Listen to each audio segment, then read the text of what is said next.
लोकसभेत महिला आरक्षण विधेयक नामंजूर, ठाण्यात शिवसेना महिला आघाडीचं आक्रोश आंदोलन। लोकसभेत महिला आरक्षणाशी संबंधित नारी शक्ती बंधन अधिनियम विधेयक नामंजूर झाल्यानंतर ठाण्यात राजकीय वातावरण तापलंय। संसदेत महिला आरक्षण विधेयक रद्द झाल्याच्या निषेधार्थ ठाण्यात शिवसेना एकनाथ शिंदे गट महिला आघाडीने आक्रमक भूमिका घेतली। टेंभी नाका येथील आनंद आश्रमबाहेर शिवसेना महिला आघाडीच्या वतीनं आक्रोश आंदोलन करण्यात आलं। यावेळी काँग्रेस आणि इंडिया आघाडी विरोधात जोरदार घोषणाबाजी करण्यात आली। असं वाटतं की सगळ्या महिला निषेध म्हणून आज रस्त्यावर उतरलेल्या आहेत। काल संसदेमध्ये महिला आरक्षण विधेयक नामंजूर करण्यात आलं। खऱ्या अर्थाने महिलांचा कुठेतरी सन्मान होत असताना ह्या कोत्या मनोवृत्तीच्या विरोधकांना हे बघवत नव्हतं आणि त्याच्यामुळे त्यांनी हे विधेयक नामंजूर केलेलं आहे। खरं तर त्यांचं हे फेल्युअर आहे, कारण महाराष्ट्राच्या किंवा भारताच्या राजकारणामध्ये महिलांचं एक वेगळं स्थान आहे आणि त्या स्थानाचा सन्मान करण्यासाठी मोदी साहेबांनी हे आरक्षण विधेयक आणलं होतं आणि त्याला कुठेतरी विरोधाला विरोध करायचं म्हणून अशा प्रकारे त्यांनी हा विरोध दाखवला आणि हे विधेयक नामंजूर केलं।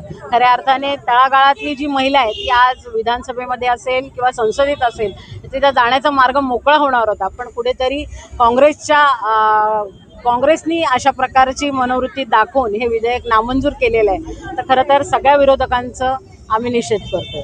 कारण कुठेतरी बहुमत असताना देखील एखादं विधेयक नामंजूर होणं नेमकं यामध्ये काय हे असतं? मला असं वाटतं की बहुमताचा आकडा जरी असेल तरी अशा प्रकारचे विधेयक मंजूर होत असताना 2/3 मेजॉरिटी लागते आणि ती मेजॉरिटी आपल्याकडे नव्हती, कारण 272ला जरी पंतप्रधान बसत असतील तरी 352 हा आकडा आपल्याला 2/3चा पाहिजे होता आणि 54 मतांनी कुठेतरी आपण हे विधेयक आपलं नामंजूर झालेलं आहे। तर मला असं वाटतं विरोधकांनी त्यावेळी जर आपल्याला मदत केली असती तर आज महिलांसाठी हा मार्ग मोकळा झाला असता।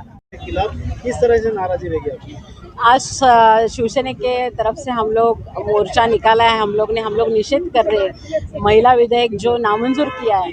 विरोधक जो है उन्होंने अपना असली चेहरा दिखाया है। जो महिला है उनको संसद में विधानसभा में जाने का जो रास्ता था उनके वजह से रुक गया है और मेरे ख्याल से इनकी असलियत लोगों के सामने आ गई। आज महिला राज्यसभा में रहेगी, विधानसभा में रहेगी या संसद में, उनका जाने के लिए जो रास्ता था वो आज पूरा उन्होंने ये कर दिया। महिला का हक छीना गया है। हक छीना है उन्होंने। तो कि जिस तरह से अमित शाह उनको बता रहे थे, जो बता रहे थे वो पेपर पे लिख के नहीं दे रहे थे, इस वजह से विधायक पास नहीं हुआ।